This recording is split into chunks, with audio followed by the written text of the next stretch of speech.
let a few people in. I'm going to start this. As you know, it's recording. A few more people will probably join us as we're going. And I'm going to start this by acknowledging the traditional owners of the lands on which we meet. I am here on Ngunnawal and Ngambri land in Canberra, and I wish to pay respect to Aboriginal and Torres Strait Islander people who may be joining us online this afternoon. And I acknowledge the deep knowledge embedded in country as we are sitting here tonight to share our knowledge, especially on science communications. And my name is Camille Thompson. I am the ACT president of the ACT branch of the Australian Science Communicators. And we are presenting a series of sessions in partnership with Inspiring the ACT, here in the ACT as part of Inspiring Australia. We are doing, we'll be doing an evaluation one a little bit later and a grant writing one, but tonight we are working on social media, using effective social media for events. So small scale, big impact. All your small events need to have a big impact. And tonight we have Emily Coates from Ivy Social, who will be joining us to impart her wisdom and tips and tricks on using social media. A little bit of housekeeping. We're going to have a Q&A session at the end. So if you have a burning question, write it down, note it down somewhere, and we'll get time to go through all that after the presentation. I'll just make it a little less distracting, but you'll definitely be able to put your hand up and ask Emily yourself. We've set it in a meeting style so that we can see all your lovely faces when you're asking your questions. If there's any issues at all, you can message me directly if something's not working or anything, but I will be here. But at the moment, I will hand over to Emily. Awesome. Thank you so much for the intro, Camille, and thank you so much for inviting me to present to you all today.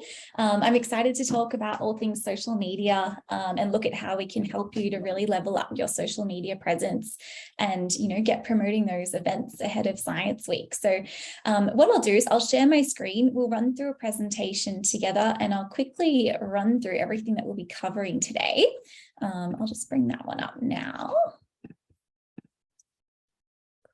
Oh, alrighty, we've got that one, Chad. Cool. So basically what I'll do is I'll run through, I guess, everything that we're running through today. We'll be covering a few different topics to help you level up your social media presence. Firstly, we'll be covering Social Media Explained, where we really go through the guiding principles that are going to set the foundation for everything that you do on social media. Then we're going to look at using social media as a tool to achieve your goals. So just really coming to that idea that we're not just sort of posting for the sake of posting, we're really trying to use it as a tool to promote your event. So we'll talk through some ways to really think about that. Then we'll do just a quick little session on your audience and defining your audience. Then we'll go into the secret to attention grabbing visual content. We'll also cover some tips and tricks for each platform as we go.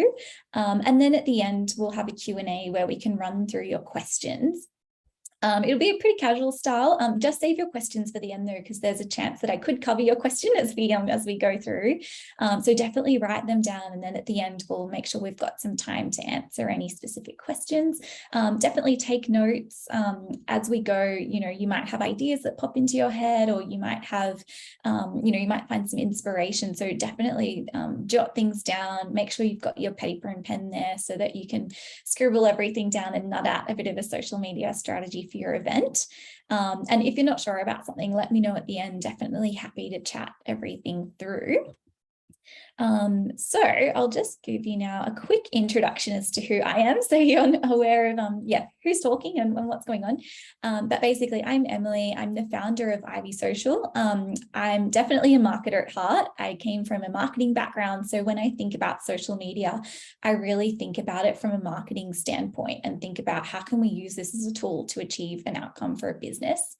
I'm very passionate about working with businesses and helping them to use digital channels so that they can grow their business online. I have a business called Ivy Social. We set it up as a one-stop social media solution. So basically we help clients in all different industries to grow their business online. It's something I started a long time ago now, back in 2015 as a side hustle. And now we're a team of 9 working with a range of brands throughout Canberra, Melbourne and Sydney. We work across a lot of different industries. And one of our clients is Science Week here in Canberra. So what I want you to do now is just take a little minute and maybe scribble something down if you have a notepad in front of you. But I want you to have a think about when you scroll through social media, what are the accounts that you love to follow? It doesn't have to be anything related to your work or the event or anything like that. It could be, something that's really funny that you like to follow, something that's kind of inspiring to you, something interesting. Just have a little think to yourself about what that might be. The reason I like to get you to think about that is because we really operate in a time where there's so much competition for social media attention. Basically, there's so much competition whenever you log into Instagram and Facebook. There's so many different posts and brands that are competing for people's attention and mind space. So a really big challenge for you is, how do we actually get you to stand out, and how do you earn that spot on the feed? It's important to consider that your social media posts for your event or for your brand are actually going to exist in amongst this kind of sea of all this content. And that's not even just content from other people in the industry. It's content from, their cousin who just got engaged, or someone who's just had a baby and they're sharing baby photos, or like a really funny video that's going viral, or news stories. Like it's competing in a space where there's just competition from every single angle. So the biggest challenge that I think many of us actually have on social media is, how do we make sure that we're creating content that actually deserves to be on that news feed and adds value to people, and stands out from the bunch? That's definitely a challenge, and it's a challenge that's growing over time.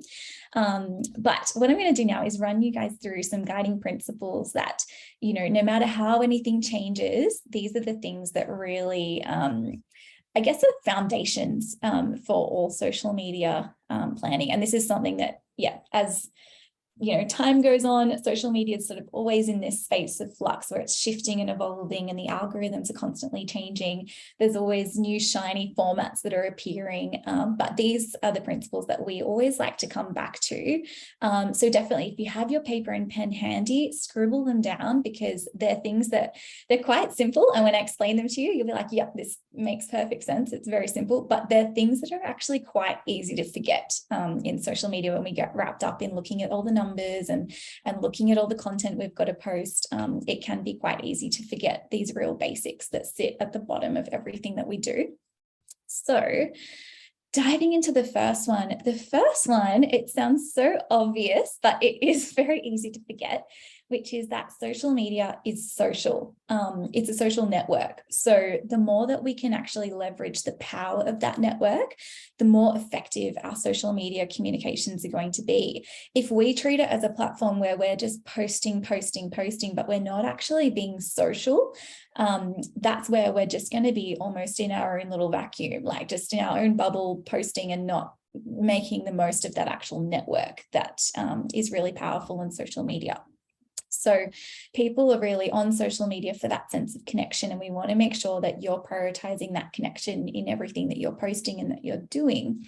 The more that you are networking on there, replying to other people's posts, tagging people, commenting, maybe showcasing your community and people through your content, the more that you give your audience opportunities to engage with you and comment on your posts, basically the more effective your social media will be. So just keep that in mind at the heart of it. And especially, for me, working with a background in marketing, we almost like to think of social media as just this tool where we can just blast our message and off we go.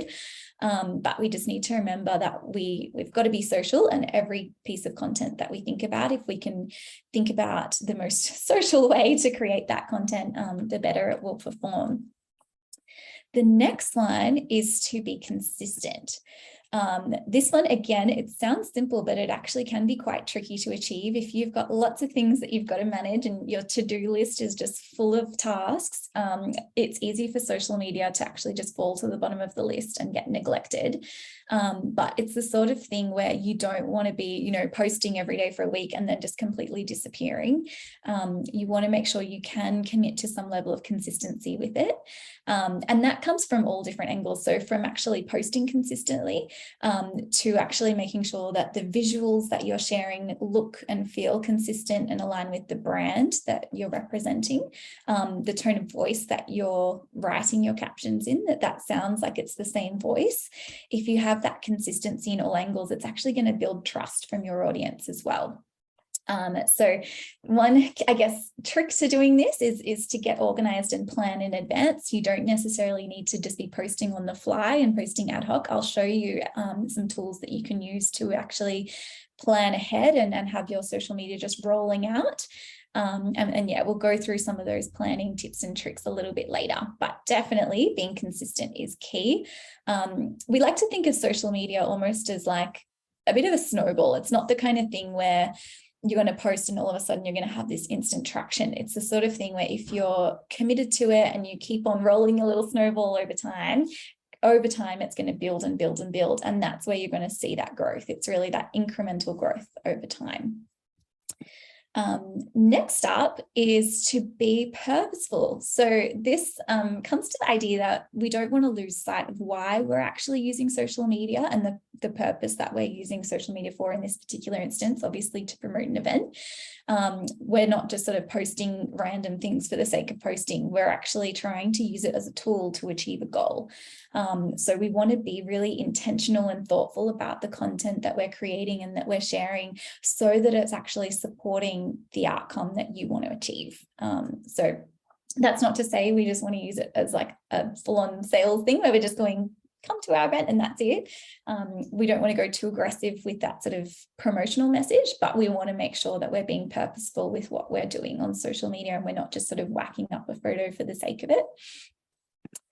The next one is to be agile. So this comes back to the idea that I mentioned earlier, where social media is just constantly in this state of change. It's not something that really sits still. So that means that we can't get complacent and just get in a pattern of, okay, well, we did this last year, so we're going to do that again this year.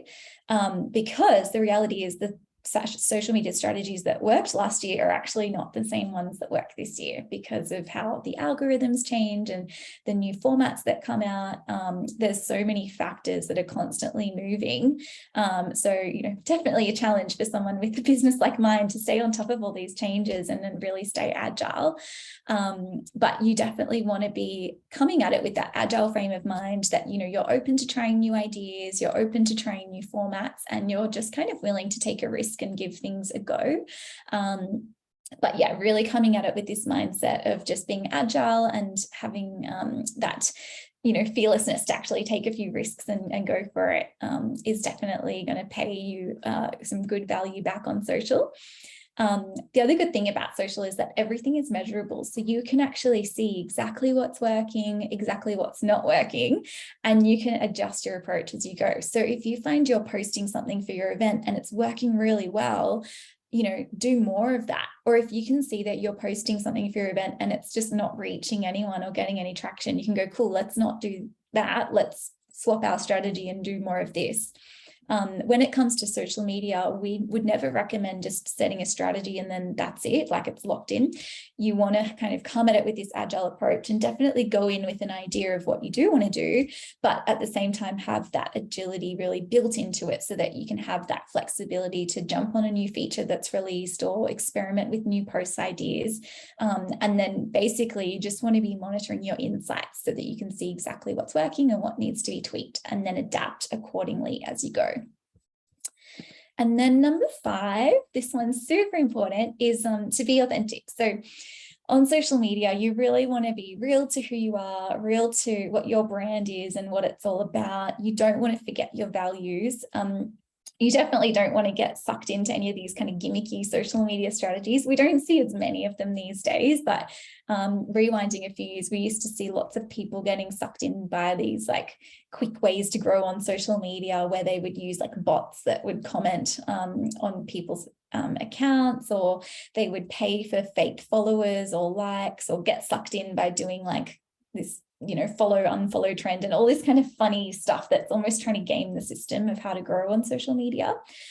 We always say just don't even touch any of that stuff. It's not going to do you any favors, and it's just going to make your brand look like a bit of a weirdo online. We don't want that. So we want to be authentic in every single way, in how we approach social media and how we're engaging with it. We also want to be very authentic with the kinds of content that we're sharing. Again, if we looked at social media a few years ago, like maybe 5 years ago, it was all about having this picture perfect feed and having beautiful, like pristine, polished images and really trying to create this sense of perfection on social media. But what we've seen in the last few years is a real swing the other way, where people are loving this content that feels really authentic, and it doesn't feel like a real picture perfect ad or a really high production video piece. Frequently, we're finding that it's actually the video that someone's quickly snapped on their phone that is outperforming a video that someone has invested thousands of dollars into producing. So don't feel like you need to have a really big budget to be able to create really good social media content. We actually find the better stuff is actually the really affordable stuff, which is just grabbing your phone and using that to film a reel or to, explain something in video form, or even snapping quick phone photos. Don't feel like you need to have this picture perfect thing, because across the board, and it's heartbreaking when we have to tell our clients that the thing that someone's just quickly snapped on their phone has just completely outperformed a video that they've invested a lot of time and money into. But it just seems to be a trend across the board with all of our clients. So don't be afraid to do that for your event. It's a good win because it's a good way to save budget. Okay, so now we've covered those principles, I want to talk about using social media as a tool. When we're on social media as a brand, we're not just there for the fun of it, just posting things just because, they're cool, funny things or whatever. We're actually trying to use social media as a tool to achieve a goal.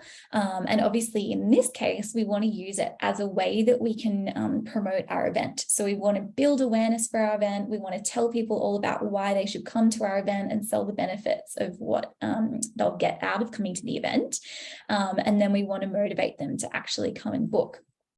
So what I'd like to run through at this point is, and this is something you might have seen before, this is basically what we call a consideration funnel or a marketing funnel. This is basically a decision-making process that a person will go through before they take any kind of action. So at the top, we've got awareness. You'll have a whole bunch of people maybe who are aware of your business or your event or your brand or what you do.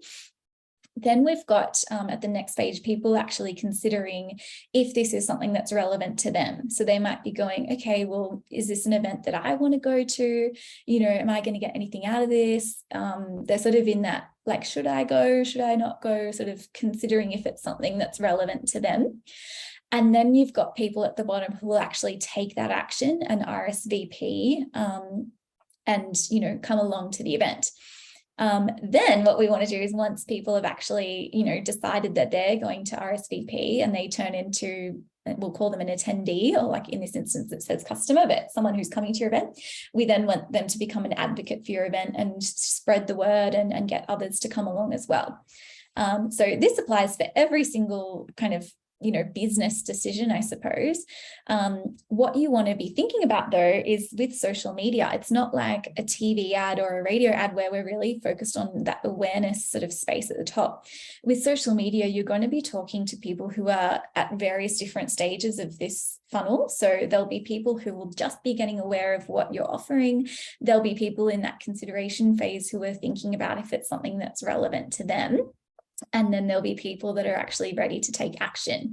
So it's just a reminder that we want to be talking to the different mindsets, I suppose, that people are at each stage of this decision-making journey, and just not losing sight of the fact that we are going to have people at multiple different points there, that we're not just, focusing on consideration and action. We're actually reminding people what the whole point of our event is in that awareness phase as well. So have a think. If you've got your notebook handy, maybe jot down, what's at the bottom of your funnel, what actions do you want to inspire? We find this is a really helpful exercise because it helps you just really pinpoint, okay, why are we on social and what are we trying to do? And then that helps you to feed into, your whole social media strategy and what you're talking about. I find that thinking about these different stages of the funnel is really helpful for thinking about social media content ideas too, because if you think about people that are in that consideration phase, you can go, okay, what could I say to someone that's thinking about if this event is relevant to them? Like, what would I tell them? And you can sort of speak to that mindset in your captions. Next up, and I thought this would be handy for you guys, it's a little outside of social media, but I thought we've got to include this just to make your life a bit easier in terms of thinking about event promotion. So obviously when thinking about planning an event, we want to start promoting it well in advance so that you can make sure you're really driving awareness and getting that attendance early. Unless it's like a really big event, like, I don't know, a concert or something massive that people have to really commit to, you actually don't want to go too early with it. I think roughly around 6 to 8 weeks is plenty of time. Even if you have a shorter lead time than that, it should be fine for most smaller scale events. You don't want to go too early to the point where like people are almost forgetting about it. Then you're sort of wasting that gap. We work with clients all the time that will have an event launch in 2 weeks and completely have all tickets gone. So it's not always necessary to have a really long lead up time, but I think if you were planning, this would be something that we would recommend looking at. So around sort of that 6 to 8 weeks out sort of point, you'd want to launch your event promotion, and if it's a paid thing, you might want to think about doing something like early bird tickets or something like that. And this is where you're just putting out there, telling people what the event is and getting it onto people's calendars. Then from there, at the sort of 3 to 6 weeks out point, you want to be focusing on really just building awareness of your event, spreading the word far and wide, and starting to get those RSVPs or bookings coming through. As you get closer, what you want to be doing is creating a sense of urgency and what we call FOMO, or fear of missing out.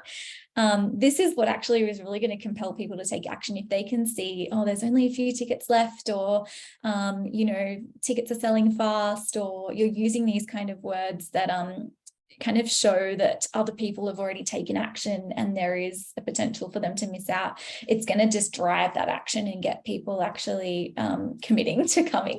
I know working with various different clients, we always hear that Canberrans are just notoriously late with committing to events. So we often find, and don't be afraid if this happens to you, just across the board with Canberrans in particular, I'm not sure why, they seem to kind of wait until the last second and then lock it in, because I think we always assume there's going to be seats for us.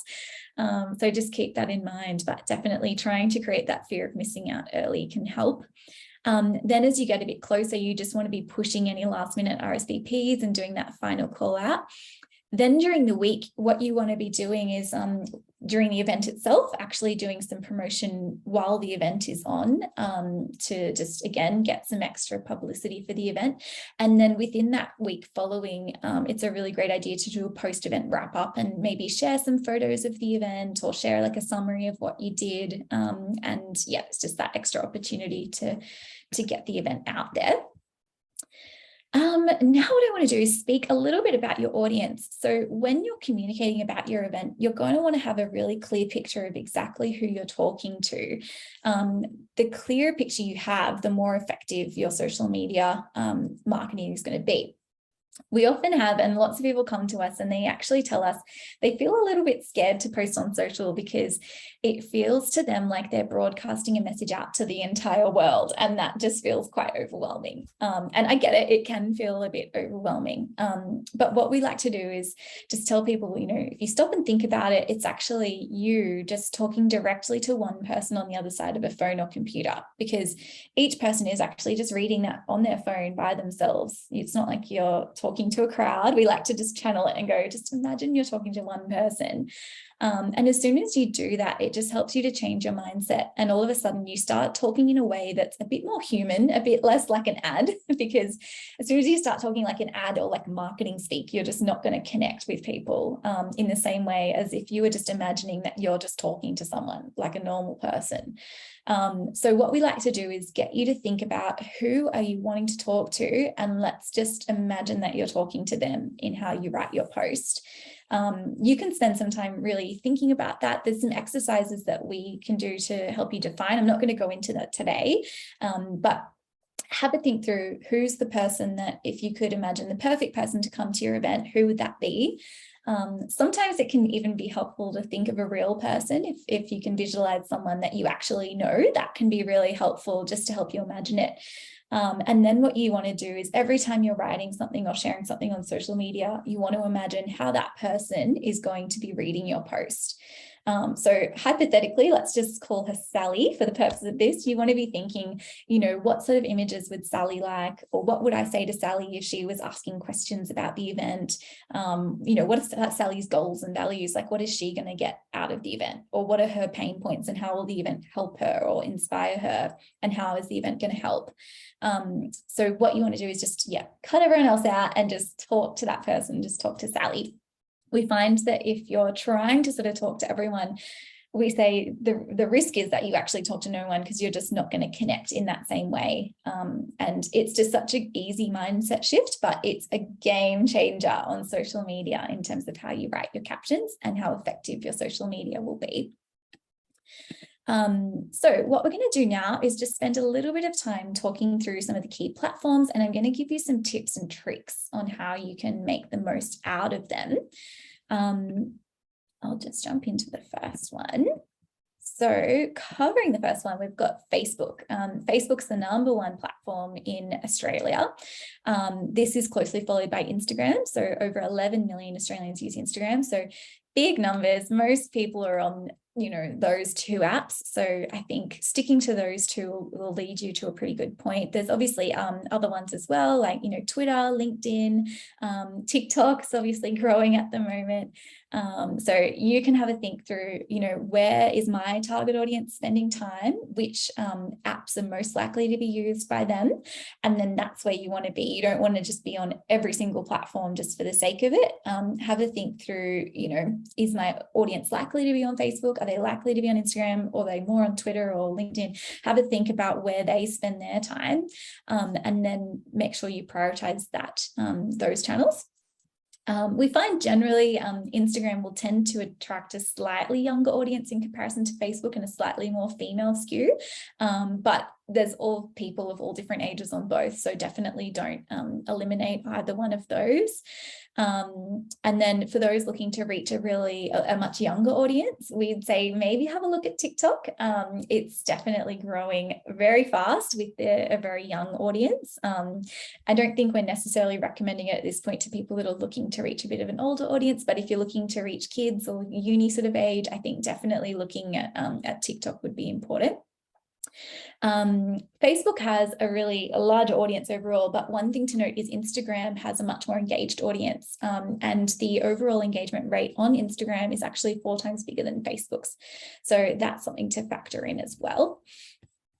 Going into the next bit, so basically for the maximum effect per post, what you want to be doing is aiming to post every 2 days. The reason that we say every 2 days is to really just make sure that you're remaining consistently on the feed. This is just to maximize your effect. Don't feel like you have to do this if you're just trying to maximize the outcome for your social media. We say 2 days because generally the algorithms on Facebook and Instagram will pull content from the last 2 days. Any more than that, and it generally won't pull those content items up. But generally 2 days seems to be that sort of sweet spot. If you share more often than that, and you certainly can, lots of brands do, it just means that your posts are actually going to be competing against each other in the algorithm. So say you share a post, I don't know, right now, and then you share another post in 2 hours time. It just means that when Facebook or Instagram are looking at which one to show in people's news feeds, it's going to be one or the other that they're going to be sort of choosing between, and then potentially the other one will be bumped all the way to the bottom, but your 2 posts are going to be competing and potentially pulling each other down. So that's why we say 2 days is a sort of sweet spot to make sure that your posts each have their moment to shine.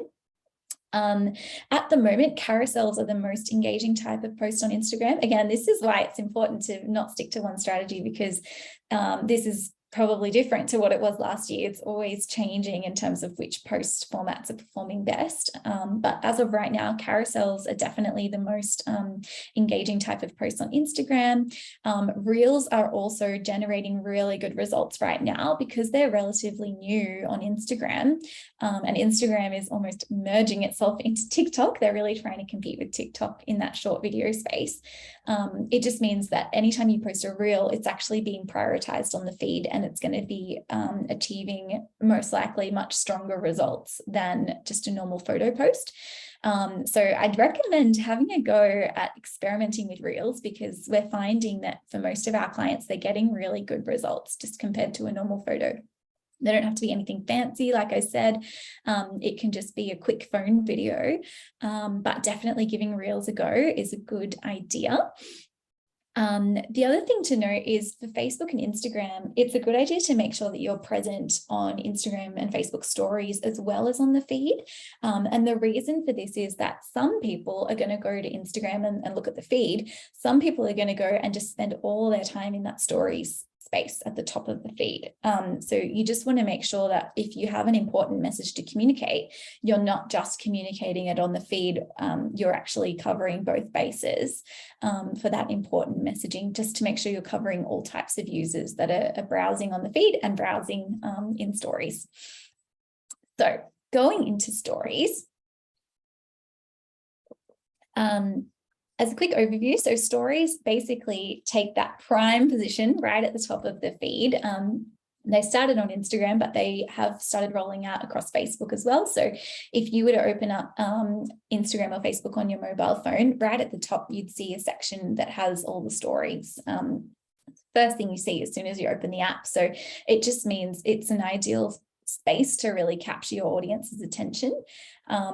And everything that you post to stories, it's only going to last 24 hours. So it's that sort of quick content. It's not going to appear there forever. It's just that 24 hours that it's going to appear there. They're full screen, so when people click on them, it'll take over their whole screen. So it's a really good opportunity to connect with people that way. And you can add all sorts of different elements to it. You can, add interactive elements such as, quizzes and polls, and do some pretty cool stuff to interact with people there.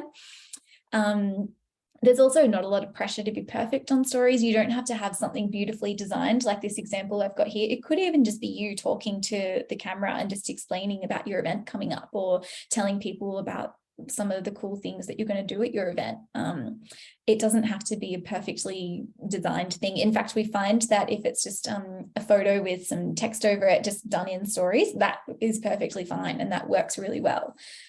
So don't be afraid to just, have a go, and don't put too much pressure on yourself to have it perfect. It doesn't need to be like this, amazing thing. Like I said before, you want to embrace that authenticity that we like to call it, which is just showing a real glimpse behind the scenes, and, using it to really showcase that authentic content. It doesn't need to be high production or anything like that. You can share still images and you can share videos. One thing to note is still images actually slightly outperform video. So even just a quick photo with a caption on it is totally fine. That's actually probably going to slightly outperform video, but it is a good space to talk to people and use video as well. With stories, you want to keep them really succinct. The more slides that you add, the more that people are going to drop off. And then if they drop off, you're probably going to get demoted in that feed at the top. So keep them really short, like 1, 2, 3 slides, maybe like 5 max, but generally the shorter, the better. For every slide that you add, you're going to expect that your user retention is going to drop. So don't be afraid to just do like 1 or 2 stories, and that's it. And that'll work really well. Another good thing to do is use the interactive sticker elements. So Facebook and Instagram have a bunch of cool things you can add on. Definitely, if you haven't had a play with this, get in and have a play. You can do some fun things like polls. So you could be doing like, I don't know, quizzes or polls around your area of science. It's a really fun way to educate people. And then you could also be promoting the event through that as well. And yeah, you want to make sure that you're using these stickers in a way that's not going to distract people from your message, but just keeps people engaged. Another thing to factor in is that lots of people are going to watch these with the sound off. So you can use a voiceover, but just keep in mind that there will be some people who are going to watch without sound. And also to keep it accessible, you want to add captions just so people can actually read the message as well and not necessarily just rely on the audio. So don't assume that your users are going to have their sound turned on. And then in terms of specs, if you are pre-designing slides, you can just Google Instagram story specs and that'll give you the exacts, but they are 1080 pixels in width and then 1920 pixels in height. Just keep in mind, if you are designing them, you'll need to leave a bit of space at the top for your profile photo and a bit of space at the bottom for some of the little bits that pop up on Instagram there. But yeah, definitely get into sharing those, share them across both Instagram and Facebook. I think lots of people think about Instagram stories and kind of forget that they're on Facebook as well, but we're finding that actually the ones on Facebook are actually getting a lot of reach and in some cases are actually exceeding what our clients are seeing on Instagram. So you definitely want to be making the most of that and sharing them across both channels. Next, I want to spend a bit of time talking about Reels. Reels are pretty new. They've only come out in the last year or so. I hope you guys have had some time to look at them because there's some really fun stuff you can do with Reels. Basically, they're really short, entertaining videos that are on Instagram. It's Instagram's solution to TikTok, really. They're trying to push Reels at the moment because they're seeing so much growth in TikTok and they're wanting to emulate that success on their own channel. So at the moment, Reels are huge on Instagram. They're also pushing more and more into Facebook, and Facebook is constantly releasing new features to bring more Reels into their platform. So I'd expect that we're going to see a lot of growth in Facebook Reels at the moment as well. I know, like when I'm scrolling through my Facebook feed, I'm seeing Reels recommended from Instagram already there. So definitely something that's going to grow there. But basically, these are really short little video clips and you can just record a little video on your phone, add audio, add some captions, just really quick, simple videos. We're finding that they're just getting really good results across the board and tend to be outperforming other content items. So definitely try and do a few reels if you can. They're pretty fun to do. So definitely get onto it. With Reels, you want to keep them really short. The shorter, the better. So we've said here, aim for 10 to 20 seconds. To be honest, you can even go quicker and shorter than that. At the moment, we're finding Reels that are around 7 seconds are the ones that are performing really well. So we're talking very short, like you're covering one quick topic or you're showing one quick little thing. It's not, you know, a feature-length film. You're just showing a quick little clip of something cool. So they just keep them really quick. And you want them to be really fast paced too. Don't use like slow motion effects or go too slow with it. I think quick is better. People are in this really quick, hyperactive way of thinking on social media, and Reels really tap into that. Again, you want to embrace authenticity. So keep it authentic. Don't go too polished. Don't go too much like an ad. As soon as someone sees something that looks like an ad, they just switch off and scroll straight past. It's like people have this big filter for ads. So the less that you can make your social media look like an ad, the better. And that's across the board as well. Definitely try and make it feel like it's really natural within the platform. Show people as well. People love connecting with people. So if you can actually show someone's face or someone doing something, that's always really good too. With Reels, you want to focus on entertaining. So the Reels that are entertaining, are fun, like that's the sort of content that's really going to do well. You can have a look and get familiar with what's sort of trending on TikTok, because generally that will do really well on Instagram as well. But the best way is honestly just spend some time having a bit of a scroll through to get a feel for what sort of content people are sharing. And then that might give you some inspiration about what you could share. Again, like I said with stories, you might want to factor in that people could be watching without sound, or that we want to make sure that the reel is accessible. So make sure you add on-screen text and captions if you are communicating any key messages using audio. There's a pretty cool caption tool that you can use that Instagram has where it'll automatically populate captions for you. Definitely add that on because it definitely helps. And when you are sharing a reel to Instagram, you have an option to share it across to Facebook. So definitely tick that option so it gets pushed across Facebook as well. All right, so now what we're going to do is go into, I guess, a few tips and tricks, and what I like to say is the secrets to attention-grabbing visual content. This is just an interesting fact for you, which is that our brains take approximately 13 milliseconds to process an image, which of course is incredibly quick. Our brain responds so quickly to images in comparison to other types of information. So, we're going to react much more quickly to a visual photo than written text. So because of this fact, that just means that the image or the visual piece of content that you're sharing, that's actually the single most important factor of social media success. So, before anyone reads your caption or listens to or looks at your hashtags or anything like that, you could have the world's best caption and no one would read it if you didn't have a really good photo or good piece of visual content that's actually going to capture their attention. So with that in mind, that means you really want to think about, okay, what visuals can I share and what's really going to stop people from scrolling? And I guess what works on social media isn't necessarily always the same types of photos that work elsewhere. So often we'll have clients that send us campaign images that look really good, like in a magazine or something, but that's not necessarily the same type of photo that's going to work really well on social. So what I thought we'd do is just play a quick little game. I've got two images here, and I just want you guys to have a little think. Just take a second to have a think about which one you think performed better. Is it the one on the left, which has the beautiful autumn leaves, or the one on the right, which has, this beautiful hallway buffet and mirror? These are just random photos that I grabbed off a homeware social media account, but just to demonstrate what I mean. So have a think. And then the one that actually performed best is this one on the right with the mirror. This is not the most scientific experiment, by the way, but this is something that I've definitely observed over the last 10 years of working on all things social. I'm going to go into some of the reasons as to why this one worked in a minute, but we'll just do one more before I do that. So again, looking at these images here, I want you to have a think about which one would have performed better on social media. Is it the one on the left, which has the, beautiful greenery and that white table that really stands out? Or is it this one on the right, which has a really cute puppy dog, looks very cute there on the deck, and that beautiful afternoon sun? So looking at these two, it was the one on the left with the white table.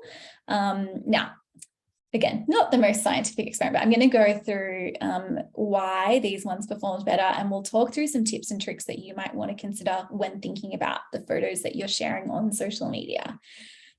So the first thing is a big part of the reason that one on the left performs so well is because it has a single point of focus. So when we're scrolling through social media and we're looking at so many different photos, people almost become a little bit lazy, let's be honest. And if something looks a bit too confusing or like it's too much to take in all in one go, people will just scroll straight on past and they won't even take a second to take in what that image is. So what you want to do is avoid a background that's kind of busy and confusing and doesn't have a lot of contrast. Within a photo, having that competing sort of content and lots of busyness, it just makes it a bit hard for the eyes to rest on the image. So the more kind of straightforward an image is, the better it's going to perform.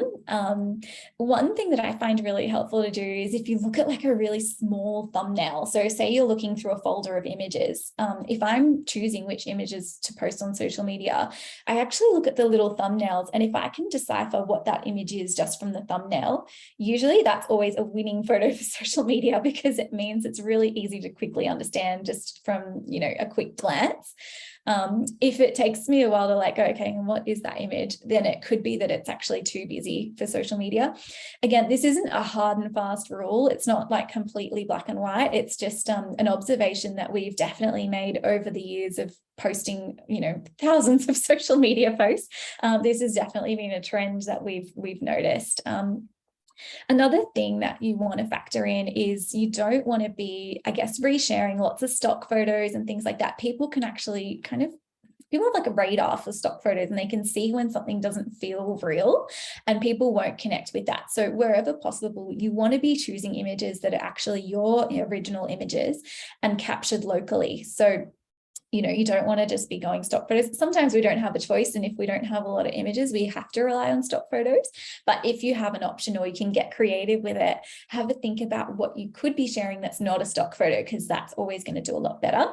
And generally, you want to avoid anything that looks like an ad. Like I said, people have a radar for ads. So where possible, just don't even worry about putting graphics and things on top of your social media posts, unless it's a really key message that you have to communicate. Just where possible, keep it simple, or just keep it to a really simple line of text or something that looks really clean, because we find as soon as it starts looking like an ad, that's where the users drop off and they just don't connect, and then your post isn't going to reach as many people. Another thing that you want to do is take a mobile first approach. So just consider the fact that most people are actually going to be consuming that content on a mobile phone. So that means that rather than this example on the left, which is actually landscape, you want to actually be opting for a portrait one, like the one on the left. And the reason for that is if you look at your phone, that's actually going to take up more space on your mobile phone newsfeed, and your image is actually going to have more visual impact when someone's looking at that, as opposed to this other one, which is going to just look smaller and skinnier. It's just going to have less visual impact. So definitely go portrait, flip your phone this way when taking the photo. And generally we find that will do better. And just check your specs. Anything that is too low res will generally get demoted by the algorithm. So you want to make sure that your posts are at least 1080 pixels in width. Generally, if you take a photo on your phone, they'll be fine. So don't stress too much about that. All right, just quickly, we'll go into getting clever with content, and then we're nearly at the end and we'll go through your questions. So getting clever with content, what we want to talk about here is, I guess, how you can schedule your posts. The best way, like I said earlier, or to achieve that sort of consistency in social, the best way to do that is actually by planning ahead and doing some content planning. You really want to treat it as a key part of your planning for your event, and you want to allocate some time with it. As I said earlier, that social media is really like a snowball. You want to be rolling it and being consistent and kind of building it over time. And the trickiest part of that is actually being consistent when you've got so many things on the go. So to do that, what you want to do is not just post randomly here, there, and everywhere. You want to actually sit down, spend some time doing a big planning batch of social media. It could be that you just spend, a good 2 hours. I'm just going to sit down and map this out and work out what I'm going to do. You could do it in a Word document or an Excel or whatever works for you. And then once you've kind of worked out, here's all the things I want to post about. Like I'm going to do I'm going to launch here. I'm going to talk about some of like this element of my event here and that element of my event there, and you've sort of worked out a bit of a bird's eye plan, then you can dig in, write all the captions, get that done. And when writing, like I said, you want to make sure you're just imagining talking to someone that's coming to the event. Don't try and make it sound too much like an ad, then people will sort of turn off. Try and keep it real and casual and authentic. That's where you'll see the best results. And usually I find what's best is if you sit down, write it all out, and then actually step away for a second and come back to it maybe the next day, with fresh eyes, have another read over it, and then you can schedule it all in. I'll show you some scheduling tools, and again, write these down. You might already have some that you like to use, or one or two. You might have your favorites. They're all good in different ways.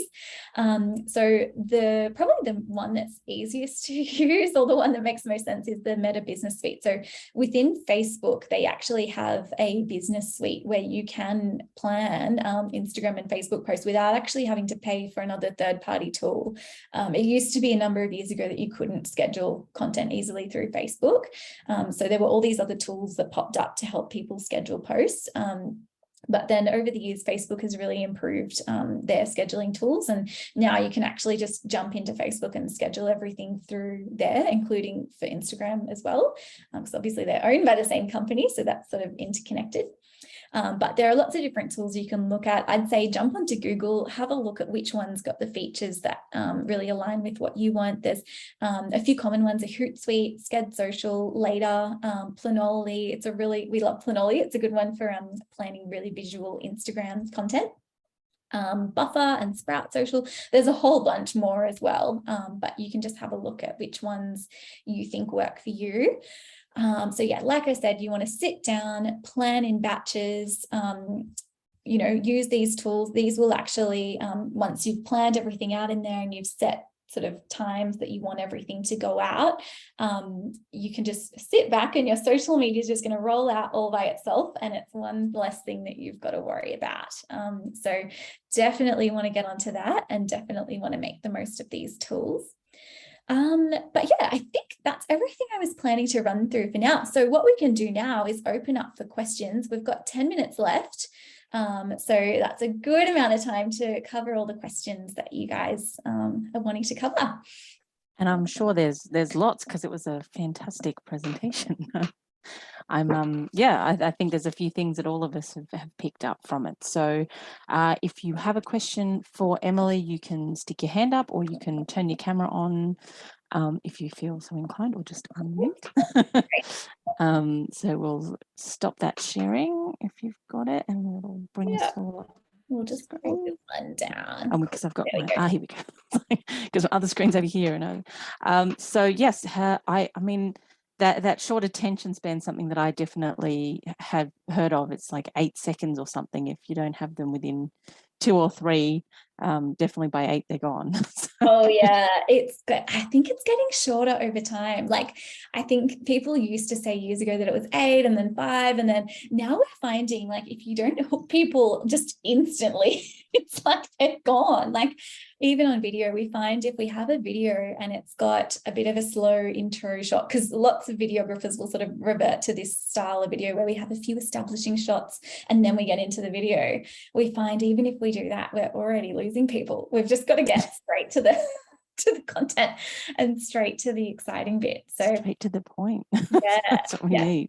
Yeah, because I think also the captioning, we don't think about how little we watch it ourselves without the audio, and actually having your key messages in captions and on top of the content and everything else is super important Yeah, it totally is. And even if you are watching something with sound, we find even having those captions there just helps the audio even sink in that little bit more, even if you do have the audio. So I think it helps from all bases. But we find, there'll be, and maybe even observe your own behavior and what you do in this instance, because now that I've mentioned it, you might be like, oh yeah, I do that.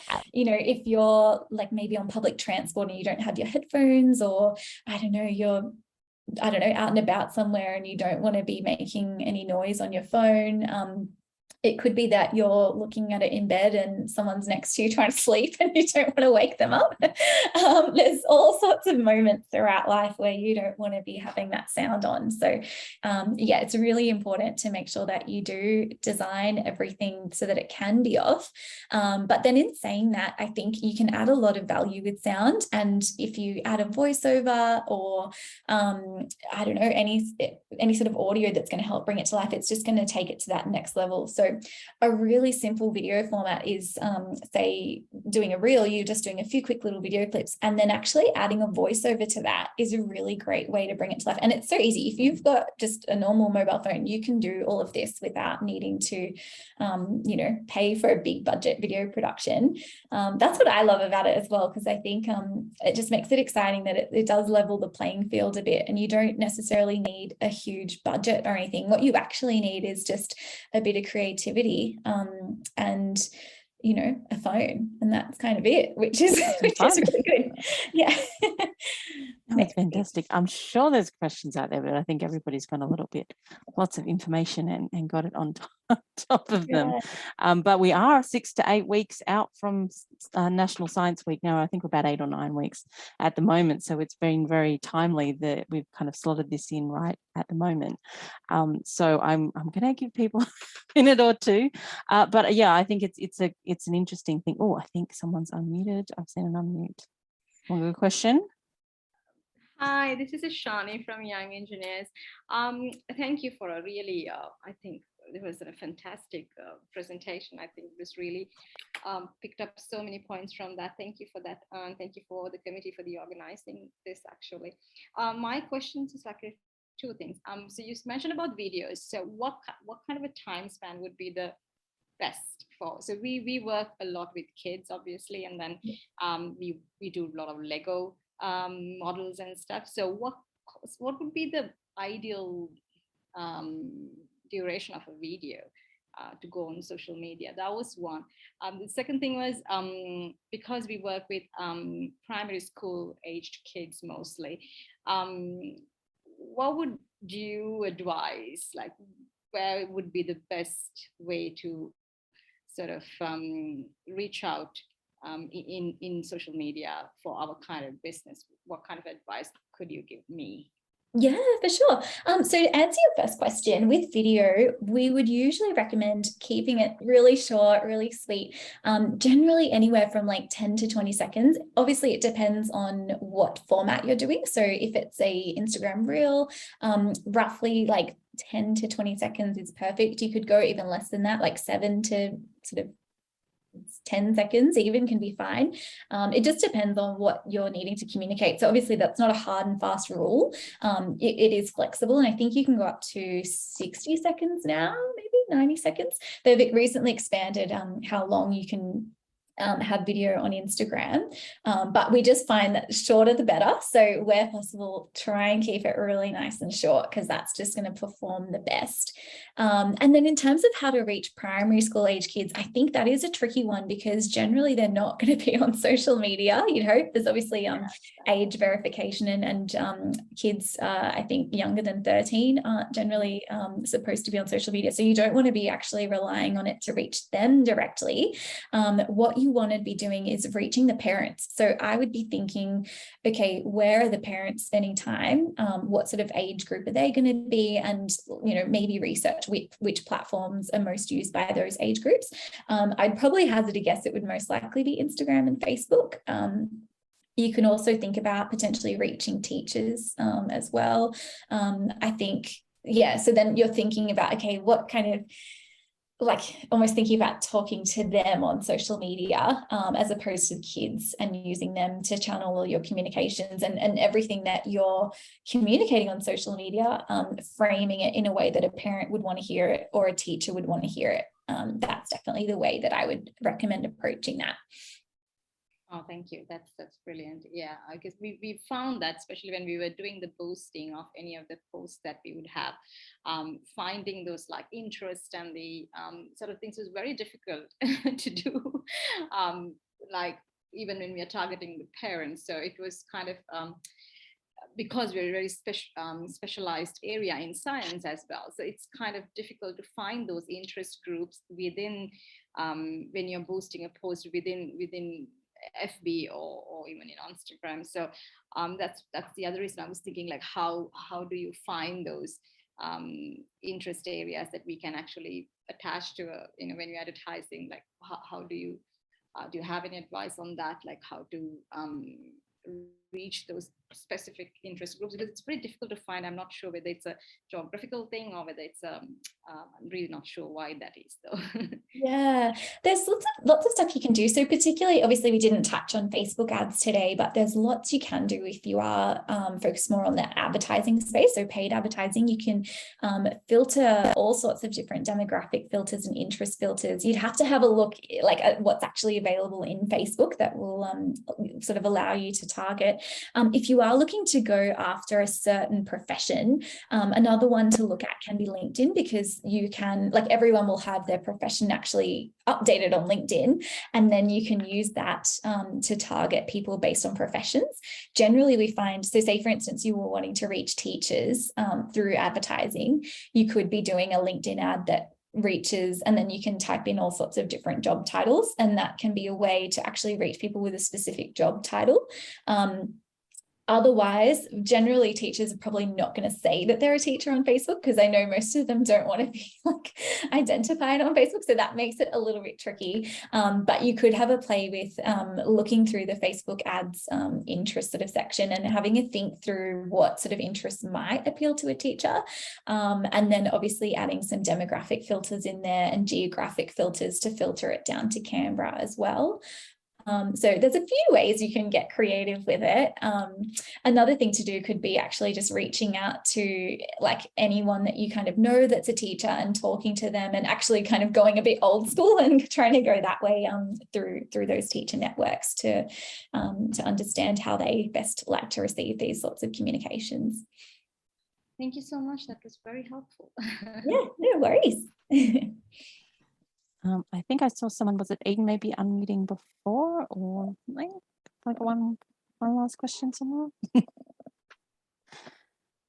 Why is if we're all shy and we're all scared, we might wrap it up. But thank you all for joining us, and we wanted to thank Inspiring the ACT for their support in helping us bring this series, and definitely thank you, Emily, for joining us today and sharing your knowledge and helping us all get a little bit better with the social media, and looking forward to seeing a lot more National Science Week posts out there doing really good things on Reels.